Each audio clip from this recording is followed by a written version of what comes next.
Hey, what's up? Good morning. It's Dr. E in the house. Wanted to talk today about some of the recent activities that are going on across the nation. I've written a short memo that I'm hoping to submit very soon regarding school violence, mass shootings. Investigated and explored a lot of the research that's out there, and frankly, I just want to continue to do that for at least the next couple years. I think it's going to take quite a while to get where we need to be as far as feeling safe with our children going off to school. But I'm just going to get on a personal note here. I have two young boys. Many of you out there are also parents, and I know that I've been getting a lot of comments regarding what is the correct sort of protocol from all the schools, and what should we be doing? Should we be tightening up security? Should we be profiling? Should we be, I mean, the list goes on.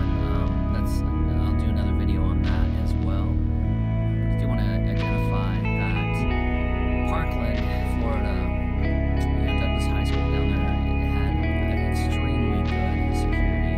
This was a former student who was able to access the building very much because he was an alumni. He took an Uber, dropped him off there with his assault rifles, and the rest happened from there. You know, it's very hard for all of us to understand what exactly happened. What this video here is more about is what is it that I see as a long-range plan, as a short-range plan.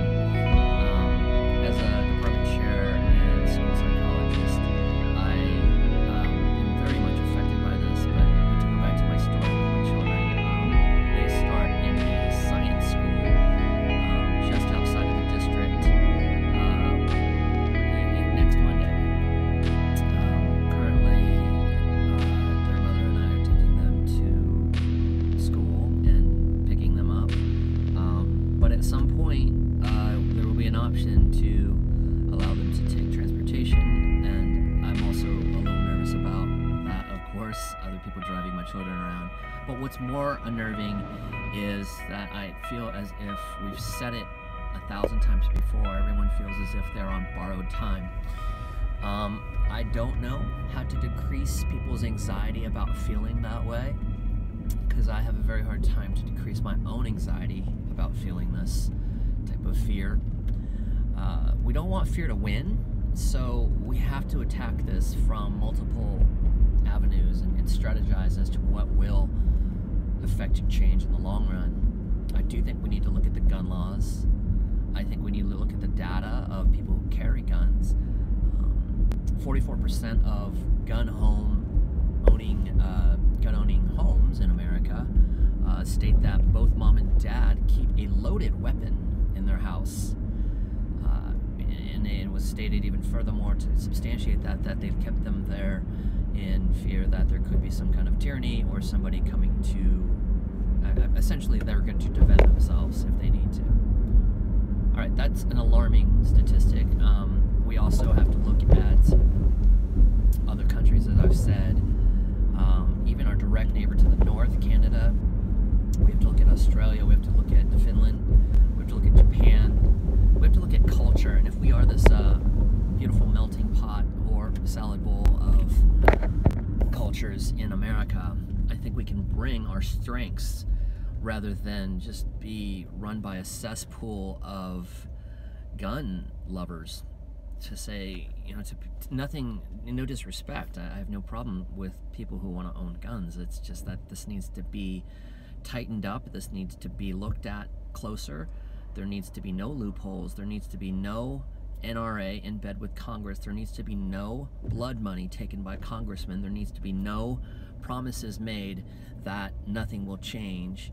And there needs to be all action. There needs to be all of us getting together and showing that this is not how a country runs a school violence and mass shooting epidemic, to the point where we are somewhere around 157 school shootings in the 2010s right now.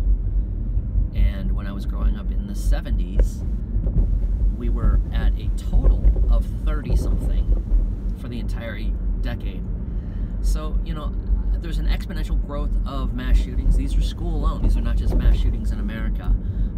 I find that just alarming, and it is on my radar. I want you to know that I, Dr. E, am working very diligently here in DC, as I'm looking off to the Washington Monument and the White House directly ahead.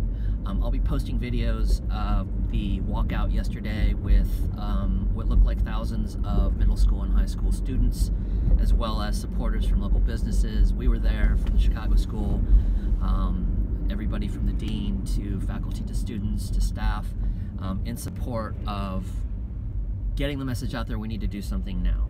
You know, as a psychologist, I have no doubt that we need to do something for the mental health of our children and the mental health of individuals who may do this. I do not think that this is 100% preventable. I do think that there are some indicators of what we could do when there are red flags, orange flags, yellow flags. Right now I'm just straight up flying the black flag because I'm in a moment of commemoration and deep respect for every life that was lost, not only in Parkland, but in any school shooting in America since the 1800s. You know, and looking back at the data, it's been there for a while. This is an American thing. This is not an American dream, but there's a way we cannot turn this into an American nightmare. All right, so I'm going to be doing a lot more. Look for more on this series. This is just the first, and I'm hoping that you can subscribe if you've liked what you've seen here on this channel, and also continue with your feedback, questions, comments, inquiries, even collaborations, folks. I'm really pretty available to be contacted. And here through YouTube, you know, I did not really think I would get this kind of response, but I'm ready to blow it up even more. So please subscribe, tell your friends about this channel. We're gonna have discussions, panel members, and more information coming from all over the place in different angles as we strategize to resolve this problem of gun violence in America, and particularly school shootings for this series. Okay, so thanks so much for watching. It is Dr. E in the house. I'll see you next time.